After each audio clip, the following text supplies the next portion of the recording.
Yes, friend, kahit na tapos na ang Feb 14, handa pa rin naman ako na ikaw ay mahalin. Alam ko naman, mamahalin mo rin ako. Kasama mo na ang iyong mami sa tanghali. Andito na si Maria Morena. Grabe yung nagbe-break pa rin talaga yung voice ko. Ayan, sa mga yes friend natin na nandito at nakikinig, magandang tanghali sa inyo. Alam nyo, may kwento lang ako very quick lang. May nakausap ako na isang official weather forecaster ng Pag-asa. Huy, Maria Morena, iba na yung level mo. In fairness naman, may nalaman ako at may natutunan na gusto ko din i-share sa inyo. O, di ba? Kailangan may mga information din tayong nalalaman tungkol sa weather ngayon. Kasi napapansin nyo naman, mainit na talaga ang panahon. May mga nagsasabi, eto na, summer na. Summer ka dyan. Hindi kaya yung summer na tinatawag? Oo, yes, friend. Dahil ayon sa isang weather forecaster, ang tawag sa papalapit na panahon ay hot and dry season. Hoy, walang magsasabi ng summer ha. Lalo na kapag ako yung kausap mo. Wow! Napaka-choosy naman.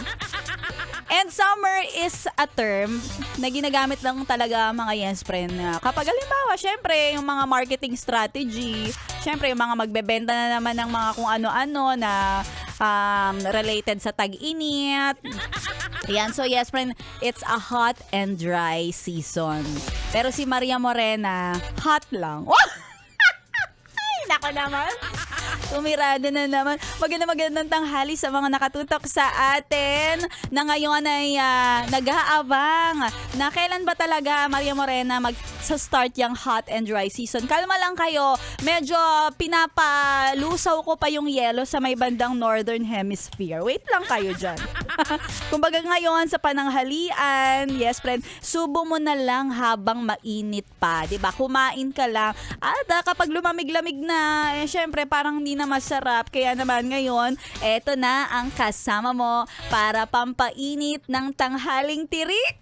Oy, kasama na si Maria Morena at ngayon, yes friend, mamimigay na naman tayo ng 500 dahil eto na ang papromo na namumudbod ng papremyo ang ACS! Pera lang yan! ACS!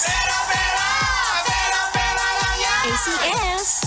Madaling-madali lang ang ating mechanics for today. Ang gagawin mo lamang ay mag-send ng picture ha, na ikaw ay, init na init.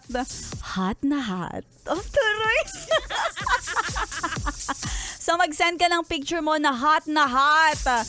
Ano ba ang definition ng kahulugan mo sa pagiging hot? Naiinitan, literal, ganyan. At isend sa aking FB page kasama, yes friend, ang iyong valid ID at ang iyong e-wallet number. Huwag mo kakalimutan, 3 yan.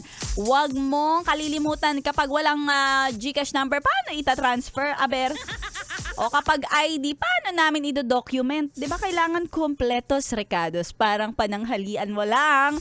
For today, ako ang pananghalian mo, ang umami mo sa radyo dito sa 101.1 Yes FM. Your Morena girl. This is this is DJ Maria Morena.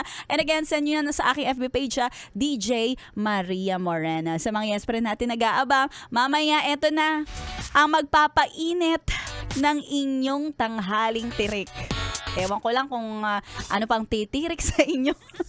Pero mamaya na yan, susunod na ang ating kwentong MILF, My Intimate Love and Fantasies. Kaya tuloy-tuloy mo lang ang solid na pakikinig. Kasama ako, Maria Morena, dito lang sa 101.1 Yes FM Solid.